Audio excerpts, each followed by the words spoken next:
కౌశిక్ రెడ్డి పైన rowdy sheet నమోదు చేసేందుకు పోలీసులు సిద్ధమవుతున్నారంట.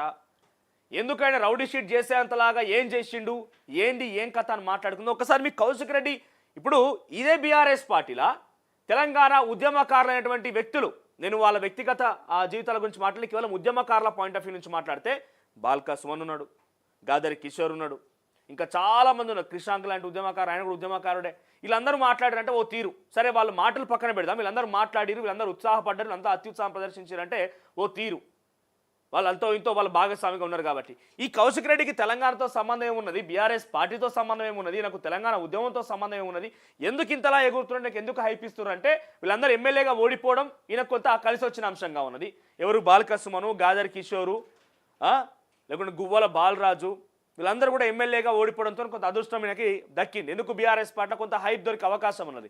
ఇక సెకండ్ పాయింట్ ఏంటంటే కౌశిక్ రెడ్డికి ఇంతలా అత్యుత్సాహపడి కౌశిక్ రెడ్డి ఎగరడం గల కారణం గతంలో చెప్పుకొచ్చిన, మళ్ళీ చెప్తాను మీకు నేను ఏంటంటే కౌశిక్ రెడ్డికి ఈ తోకే చాలా ప్లస్ పాయింట్ అయింది, పాజిటివ్ అయింది.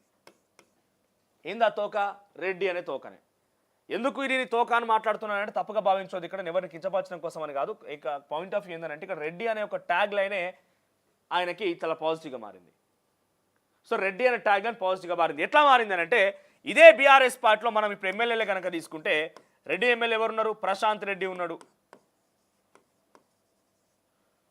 ప్రశాంత్ రెడ్డి ఉన్నాడు, ఇంకో ఇద్దరు ముగ్గురు ఎవరో రెడ్డిలు ఉన్నారు. కానీ పెద్దగా వాళ్ళంతా ఇంతలా అత్యుత్సాహపడి ఇంతలా ధనంగా ఆర్థికంగా ఉండి ఇంతలా ఎగిరెగిరి పడే మనస్తత్వం కాదు వాళ్ళది. చాలా మృదువుగా సౌమ్యంగానే ఉంటారు. ఒక రకంగా చెప్పండి, ప్రశాంత్ రెడ్డి విషయానికి వస్తే ఆయన ఏం చేసిండో ఏందో కథ, కానీ కొంచెం సైలెంట్గానే ఉంటారు, పెద్దగా ఇంత అగ్రెసివ్గా ఉండే వ్యక్తి కాదు ఆయన. ఇక ఉన్న బలంగా యూత్ ఫ్యాక్టర్ కలిసి వచ్చింది నాకు. తర్వాత రెడ్డి ట్యాగ్ లైన్ కలిసి వచ్చింది, రెడ్డి ట్యాగ్ లైన్ కలిసి వచ్చింది, ఎమ్మెల్యేగా గెలిచినటువంటి అవకాశం దొరికింది. కేటీఆర్కి, హరీష్ రావుకి అందరికీ సమదూరం పాటిస్తూ ముందుకు పోతున్నాడు ఆయన. ఇక ముస్కో అంటే డిస్కౌంట్ కామన్గా మారింది కాబట్టి ఈయన గింత చేయమంటే ఇంత చేస్తాడు. జర గింతంత పోయి అడిగి కలిసి రాపో కౌశిక్ రెడ్డి అంటే పోయి కాల పెట్టుకొస్తాడు ఆయన. ఎట్లా అంటే ఎక్కడికి పోయినా మంచి చేద్దామనే ఆలోచన అసలు ఆ దృష్టిలో లేనే లేదు. ఎందుకంటున్నా అంటే మీరు గమనించండి, మీకు కొన్ని ఉదాహరణలు చెప్తా. దళిత బంధు పథకం కోసం హుజరాబాద్ నియోజకవర్గం ధర్నా చేసిండు, కొంత నిరసన వ్యక్తం చేసిండు. ఎస్, బాగానే ఉన్నది, నిజంగా మీరు మాట్లాడాల్సింది దళిత బంధు పథకం గురించి క్వశ్చన్ చేయాల్సిందే. ఆ క్వశ్చన్ ఇంకాస్త ఎట్లా మారిపోయిందంటే ఆఖరికి వస్తే ఎమ్మెల్యేల మీద దాడి చేసే కాడికి మారిపోయింది. ఎమ్మెల్యే అంటే లెక్కలేదు ఆయనకి, ఎమ్మెల్యేలు అంటే లెక్కే లేదు ఆయనకి. ఎమ్మెల్యేల మీద దాడి చేసేదాకా అక్కడ పోలీసులు అంటే లెక్కే లేదు ఆయనకి. పోలీసుల మీద దాడి చేసేదాకా పోయింది అక్కడ దళిత బంధు పథకం మీద విషయం.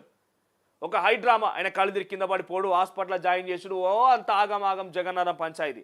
గతంలో ఆయన ఎమ్మెల్సీగా ఉన్నప్పుడే గవర్నర్ తమిళసై సౌందరరాజన్ చూసి ఒక పరజాలని చెప్పదలుచుకోలేదు విషయము, అందరూ తెలిసిందే ఏం మాట్లాడిననేది. మహిళని గౌరవం లేకుండా రాజ్యాంగబద్ధమైనటువంటి పదవిలో ఉన్నారని చెప్పి గౌరవం లేకుండా గవర్నర్ మీద మాట్లాడడం. తర్వాత ఆయన ఎమ్మెల్సీగా ఉన్నప్పుడే ఒక సమీక్షా సమావేశం జరుగుతుంది రైతులకు సంబంధించి. దానికి ఆయన హాజరైంది. ఎవరు? ఈ కౌశిక్ రెడ్డి దానికి ఎమ్మెల్సీగా హోదాలో ఆయన కూర్చుండి రైతులంతా వచ్చి రైతులందరితో మాట్లాడుతుండే. ఆయన ఒక రైతు లేచి ఒక సమస్య చెప్తుంటే సిగ్గులేక మాట్లాడుతున్నావు, దుర్మార్గుడా, దౌర్జన్యం చేస్తున్నావు అని చెప్పి రైతుని ఇష్టం వచ్చినట్టుగా కౌశిక్ రెడ్డి తిట్టడం. కౌశిక్ రెడ్డి రైతులను తిట్టడం, మహిళలు తిట్టడం అయిపోయింది, పోలీసుల మీద దాడి చేయడం అయిపోయింది. మన బంజారాహిల్స్ పోలీస్ స్టేషన్లో వచ్చే వరకు వస్తాడని చెప్పి మంగళారతులను డప్పులు వాయిద్యాలతో ఆహ్వానించాల్సింది కావచ్చు. ఆ పాపం అక్కడ ఉన్న అధికారులు పని మీద బయటికి పోతున్నాడు పోలీస్ స్టేషన్ నుంచి. నేను వచ్చినప్పుడు నువ్వు ఎట్లా బయటికి పోతావు ఏంది అని చెప్పి 20-25 మందిని మంది బార్బాలను మొత్తం వేసుకొని పోయి ఆ పోలీస్ మీద దౌర్జన్యం చేయడం, అరికప్పుడు గాంధీ మీద నడి రోడ్డు మీద హైడ్రామా సృష్టించడం. ఎక్కడ చూసినా ఆయన నిత్యం వివాదాస్పదంలో పోవడమే. బీఆర్ఎస్ పార్టీలో జాయిన్ అయినప్పటి నుంచి ఇప్పటిదాకా ఆయన రచ్చోభ్యహాయిగా ఆయన పద్ధతి మొత్తం. ఎక్కడికి పోయినా గొడవలే. ఇప్పటి వరకు 10-15 కేసులే, మొత్తం దాడి కేసులే. పోలీసుల విధులకు ఆటంకం కలిగించినని, అక్కడ పోలీసుల మీద దాడి చేసిందని, ఇక్కడ నిన్న ఎమ్మెల్యే మీద దాడి చేసిందని. సో ఇవన్నీ పరిగణలోకి తీసుకున్నటువంటి ప్రభుత్వం కానీ పోలీసులు కానీ ఈయన ఇక కళ్ళం వేయకపోతే ఆగేటట్లేడు. ఊరి మీద పడిపోయి ఇష్టం వచ్చినట్టుగా ఎవరిని పడితే వాళ్ళని పొడుస్తున్నాడు, ఇష్టం వచ్చినట్టుగా దాడి చేస్తున్నాడని చెప్పి కౌశిక్ రెడ్డి కళ్ళం వేసేందుకు పోలీసు సిద్ధమైనట్టు తెలుస్తోంది. మనకు విశ్వసనీయ సమాచారం మీద రౌడీ షీట్ ఓపెన్ చేయాలని ఒక ఆలోచనలో ఉన్నారట. ఎందుకని రౌడీ షీట్ చేసే అంతలా చేసిందంటే ఎస్ అఫ్ కోర్స్ నిన్న విషయం చూస్తుంటే ఇక్కడ మీకు ఆ విజువల్ చూపిస్తాను నేను.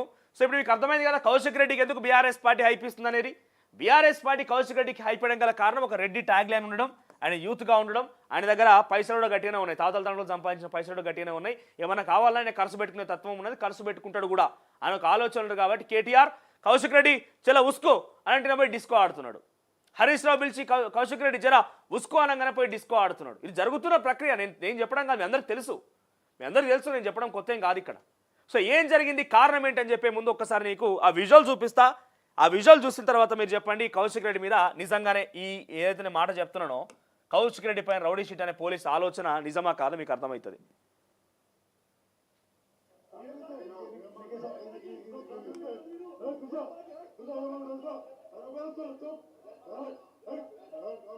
ఆయన ఈ గొడవ చూస్తుంటే ఇంటెన్షనల్గా పక్కాగా ఫిక్స్ అయ్యి వచ్చిండు. నేను పక్కాగా గొడవ పెట్టుకోవాల్సింది అక్కడ రచ్చ లేపాల్సింది ఫిక్స్ అయ్యి వచ్చినట్టుగానే ఉన్నది.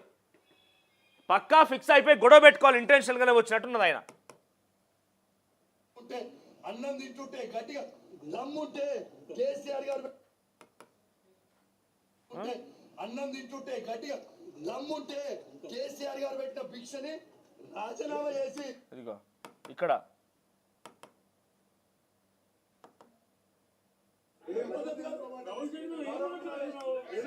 మంత్రి శ్రీధర్ బాబు కూడా కౌశిక్ రెడ్డి నీ పద్ధతి కాదు, కొంత ఆగయ్యా నువ్వు మాట్లాడదాం, ఏంది నీ పద్ధతి కాదు, అట్లా ఎందుకు క్వశ్చన్ చేస్తున్నావు, ఎందుకు పిచ్చి పిచ్చిగా అరుస్తున్నావు, ఈ కేకలు ఏంది, నీ ఓవర్ యాక్షన్ ఏంది, జర కంట్రోల్లో ఉండాలంటే ఎందుకు మాట్లాడుతున్నావు మంత్రి మీది కాపోయేది నువ్వు, ఆయన మీది కాపోయేది నువ్వు. శ్రీధర్ బాబు అంటే ఆయన 4 సార్లు ఎమ్మెల్యేగా 2 సార్లు మంత్రిగా ఒకప్పుడు షాడో సీఎం కూడా పనిచేసిన వ్యక్తి. ఆయన ఎక్స్పీరియన్స్ సరిపోతావు నువ్వు? అక్కడ నీకన్నా హేమీలు ఉన్నారు ఎమ్మెల్యేలు గెలిచిన వాళ్ళంతా, వాళ్ళు ఎవరు సైలెంట్గా నోరు మూసుకొని కూర్చొని నువ్వు అంత అత్యుత్సాహం ఎందుకు పనిచేస్తున్నావు, అంత ఉరుకులాట ఎందుకు నీకు? అది ఏమన్నా మరి అధికారిక కార్యక్రమం కదా, రాజకీయ కార్యక్రమం, రాజకీయ వేదిక కాదది. అక్కడ మంచిగా ప్రోటోకాల్ పాటించి అందరిని పిలిచి పక్కన కూర్చొని మాట్లాడితే గంగుల కమలాకర్ కనుక పెద్ద గొప్పోడువా? గంగుల కమలాకర్ 4 సార్లు ఎమ్మెల్యేగా 2 సార్లు మంత్రిగా పనిచేసి ఆయన కన్నా గొప్పోడు అయితే కాదు కదా. ఏం జరిగిందనంటే కరీంనగర్లో నిన్న కలెక్టరేట్ కార్యాలయంలో కరీంనగర్ ఉమ్మడి జిల్లాకు సంబంధించినటువంటి సమీక్షా సమావేశం